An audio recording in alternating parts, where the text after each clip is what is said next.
धुळे जिल्ह्यात वाढत्या दुचाकी चोरीच्या घटनांवर साक्री पोलिसांनी मोठा आळा घालत उल्लेखनीय कामगिरी केली आहे।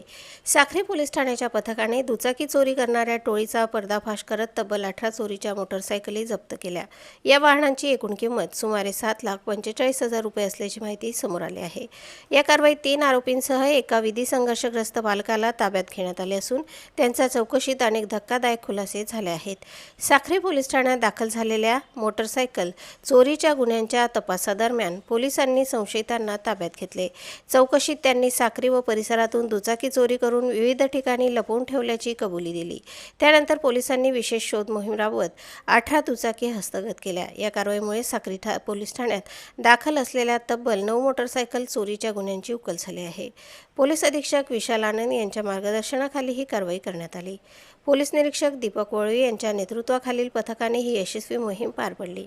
या धडाकेबाज कारवाईमुळे वाहन चोरी करणाऱ्या टोळ्यांमध्ये खळबळ उडाली असून नागरिकांनी साक्री पोलिसांच्या कार्याचे कौतुक केले आहे। वाहन चोरी विरोधातील ही कारवाई जिल्ह्यातील गुन्हेगारांसाठी मोठा इशारा मानली जात असून साक्री पोलिसांनी पुन्हा एकदा आपल्या कार्यक्षमतेची चुणूक दाखवून दिली आहे।